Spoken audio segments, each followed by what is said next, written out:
rappeurs français ne vendent plus rien. Enfin, c'est vrai pour les disques physiques, mais c'est surtout vrai pour la sape. Eh, cheveux, viens là, t'as touché ta chaîne. Pour les anciens, vous vous rappelez certainement de l'époque de Booba, La Fouine ou Rof, qui étaient les grosses têtes de cette industrie et qui avaient tous leur propre marque de vêtements distribuée et portée dans toute la France. Tu voyais vraiment des gens saigner leur marque dans la rue. Que ce soit évidemment Uncut, Street Swag ou Distinct, c'était limite obligatoire de créer sa propre marque de sape quand t'arrivais au sommet du rap. Il y avait même ce côté étendoir où t'avais le FC Uncut qui arborait fièrement le logo de la marque en soutien à Booba et de l'autre côté le FC Distinct à fond derrière Rof à l'époque où ça se clashait. Aujourd'hui, c'est toujours le cas, mais c'est plus trop le cas puisque les rappeurs ont totalement abandonné l'idée de créer des vraies marques, mais ils ont pas vraiment abandonné l'idée de vendre des vêtements. Ah bâtard, tu fumes. Des merch bien gaze ou non, on en a eu à l'appel, mais des projets qui se démarquent comme Uncut, on en a eu beaucoup moins. Et la question qu'on se pose, c'est pourquoi les rappeurs sont-ils devenus si peu ambitieux dans le textile? Est-ce que la nouvelle gêne de rappeurs manque d'ambition, de talent ou de vision? Est-ce qu'ils auraient pas juste rien à foutre dans le monde de la sape et c'est juste les anciens qui avaient pété un câble? Ou alors est-ce que le changement s'est plutôt fait au niveau des consommateurs? Et bah c'est des bonnes questions auxquelles on va tenter de répondre dans cette vidéo pour capter pourquoi les rappeurs n'ont plus vraiment de marque de sape.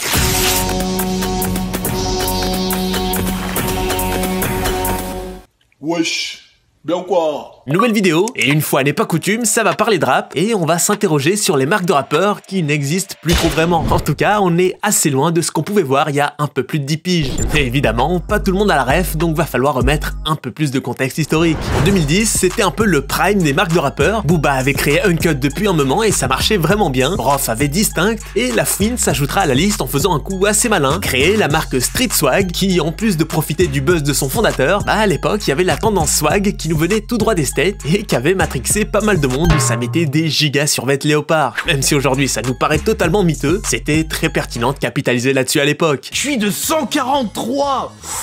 Bien avant eux, à la fin des années 90, on avait déjà la marque Comate, fondée par Joe Star, ou Royal Wear, fondée par le rappeur Sully Sephil. Bon, autant Uncut et Booba, ça vous parle certainement, autant Royal Wear, Comate ou Sully Sephil, ça dira absolument rien à la plupart d'entre vous. C'était une autre époque que seuls les vieillards de la chaîne ont connue, mais c'était également des marques qui avaient impacté la culture à leur prime. Au final, en vrai, c'est assez tôt dans l'histoire du rap en France qu'on a eu des marques fondées par des rappeurs qui impactaient sérieusement la culture urbaine à l'échelle nationale. Même si avec le recul qu'on a aujourd'hui et toutes les nouvelles marques indé hip-hop, sur la forme, ça ressemblait plus à du merch qu'autre chose. Des pulls, des t-shirts ou des casquettes avec des coupes génériques et des logos, c'était pas transcendant, mais avant c'était vraiment considéré comme des marques de vêtements à part entière, vu qu'on avait la démarche de créer un nouveau nom, de nouveaux logos et des designs inédits entre gros guillemets. Elles étaient évidemment très associées aux rappeurs en question, vu qu'ils étaient en général les seuls égéries de leur marque, mais on différenciait ces produits des classiques t-shirts de merch. C'était vraiment autour de 2010 où on a vu les plus gros rappeurs jouer les businessmen, ou plutôt les influenceurs, et utiliser leur notoriété pour refourguer un peu tout et n'importe quoi. Que ce soit Watibé, qui ont littéralement vendu tout ce que tu pouvais vendre, jusqu'au Champomy Watibule, la connerie humaine dans toute sa splendeur, quoi. Rof malaisant qui prend la tête à tout le monde avec son téléphone de merde. C'est une première mondiale qui apparaît au dos du téléphone. Et évidemment Booba, qui a probablement créé la marque de rappeur la plus impactante de la culture urbaine française de tous les temps, mais qui a aussi sorti des bails improbables comme une marque d'alcool. Et justement, faut en parler de Booba, puisqu'il est quand même un bon exemple du déclin des marques de sape de rappeurs. On a vu sur la vidéo d'Uncut qu'à partir de 2017, sa marque iconique était finito, et aujourd'hui on a le recul pour voir que tous ces autres projets dans le textile étaient quant à eux des flops depuis le début, jusqu'à sa collab avec Puma, qui est encore dispo dans toutes les tailles sur son site, alors que le bail est sorti il y a plus d'un an. Finalement, ça a été le plus gros flop de la décennie. Bon, apparemment, Booba, il a senti la patate arriver. Le site de sa dernière marque est plus en ligne pile au moment où on tourne cette vidéo. Tiens.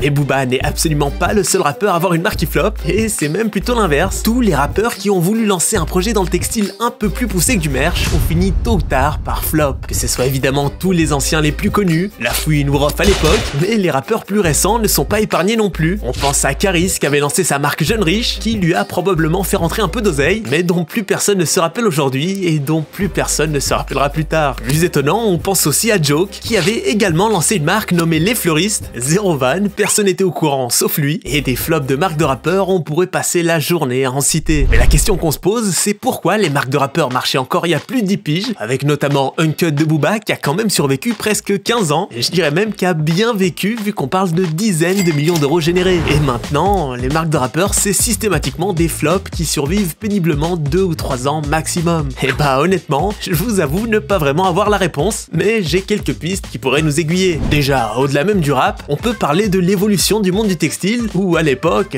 fallait voir comment ils s'appelaient les anciens comparé aujourd'hui où tout le monde drip en cargo et Jordan. Maintenant, chacun suit sa petite micro-trend à base de paires de Salomon par-ci, des gaines de bandeurs de drill par-là. Enfin bref, les gens ont maintenant des goûts un peu plus prononcés pour la mode qu'avant. J'aurais carrément tendance à penser que pour la plupart des gens, c'est ficha de porter une marque de rappeur, surtout les rappeurs un peu trop connotés street, voire cassos. Apparemment, pas vraiment. Selon les sondages Insta, vous êtes à peine une vingtaine de % à penser que c'est la honte, mais c'est pas pour autant que vous validez les marques de rappeurs. On vous a demandé votre avis sur les marques de rappeurs sur Insta, et pour la quasi-totalité d'entre vous, vous trouvez les marques de rappeurs français totalement frauduleuses. Mais la raison du flop des marques de rappeurs, on peut peut-être aussi le mettre sur le dos du côté mainstream du rap d'aujourd'hui, où les auditeurs de rap sont extrêmement variés contrairement à l'époque où c'était plutôt des jeunes hommes de banlieue. Maintenant, t'as la bourgeoise à Sciences Po qui écoute du Caris, le mec du 8e arrondissement de Paris en école de commerce qui écoute du Kershak, et y a plus cette même ferveur autour des rappeurs, ni ce sentiment d'appartenance. Quand c'est trop mainstream, ça se dilue, c'est plus compliqué d'unir cette audience autour d'une même marque, et en général, j'ai l'impression que c'est plutôt les rappeurs de niche qui ont tendance à avoir une communauté plus unie et prête à poser de l'oseille pour le rappeur. Et ce côté mainstream a aussi permis aux rappeurs d'avoir accès à des choses qu'ils n'avaient pas forcément avant pour faire de l'oseille. On pense notamment aux partenariats avec les marques, et pas n'importe lesquels, puisque t'as des mecs comme Esprit Noir qui deviennent carrément égéries de marques de luxe comme Dior, Saint Laurent ou Cartier. Bon, c'est pour les parfums et les lunettes, mais quand même, c'est des choses complètement inimaginables il y a encore 10 ans, et forcément, quand t'es égérie de Dior, bah tu vas pas perdre ton temps à nous sortir une marque qui s'appelle Street Swag. Réfléchissez à ça.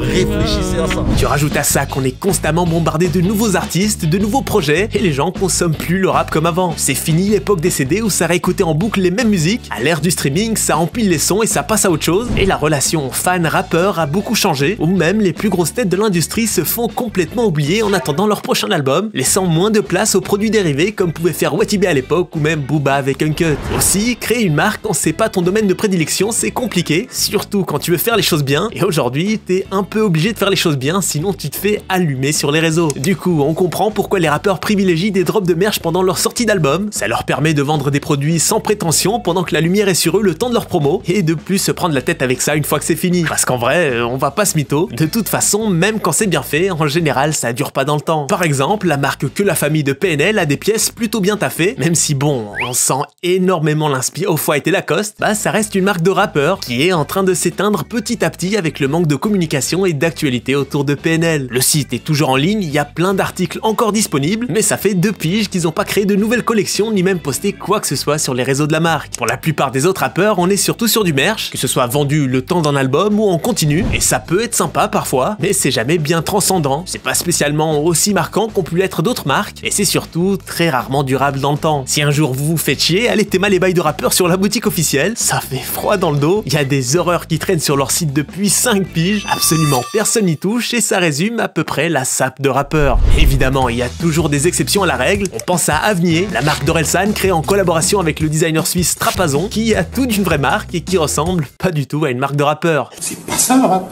Ah, on se rapproche quand même plus d'un Accéléré Gâteau que d'un Uncut, et surtout, on a affaire à une marque vraiment en place dans le milieu. Ça drop des sneakers, ils ont enchaîné les collabs avec de très grands noms, que ce soit avec Umbro, Arena, Salomon, Levi's, et même Ariane Group, et Boog qui lance des fusées dans l'espace. Ça, c'est ma fusée en ta mère. La deuxième marque de rappeur qui a l'air en place, c'est toujours assez loin de la street, et c'est celle de Big Flo et Oli. Le rap de maintenant, c'est plus mon époque. Bon, on va pas tomber dans le Big Flo et Oli bashing classique, on va dire que c'est des produits pertinents pour leur public, mais apparemment ça marche bien vu que la marque a très vite eu le droit à des collabs avec des gros morceaux de la sape en France comme Célio ou le Coq Sportif. Faut dire aussi qu'eux, ils sont pas juste rappeurs, on les voit un peu partout chez les gros youtubeurs, ça stream, ça balance des vidéos dans des formats très youtubesques pour parler de leur marque et présenter des produits, et contrairement à Avenir, j'ai l'impression que même si Visionnaire essaye beaucoup de se dissocier de Big Flo et Oli, on sent quand même que la marque dépend encore beaucoup d'eux et comment ils la mettent en avant. Donc à voir si c'est un projet qui pourra durer dans le temps, mais surtout durer sans eux. Enfin bref, on se rend compte qu'à travers la sape, le rap n'appartient plus trop à la street, c'est officiellement la gentrification du rap, et on pourra dire ce qu'on veut, même si la marque de rappeur la plus aboutie qu'on a pu voir en France, c'est Avenir d'assez loin, celle qui aura eu la plus grosse résonance dans la culture urbaine, ça sera probablement Uncut pour toujours, vu que la nouvelle génération de rappeurs a pas l'air de vouloir s'y mettre. Mais au final, est-ce que c'est vraiment le rôle des rappeurs de créer des bonnes marques de sape, ou du moins des marques de sape qui ont un réel impact? Bah j'aurais tendance à dire que oui et non, c'est pas forcément vraiment leur rôle, mais ça fait partie de la culture. C'est pas pour rien qu'on a eu un petit engouement quand la mafia Cafri a ressorti leur cuir de vieux briscards. Pour moi, c'est sûr, il y a un lien qui s'est fait entre le rap et la sape. Mais vous, maintenant que vous en savez plus sur les marques de sape de rappeurs, vous en pensez quoi?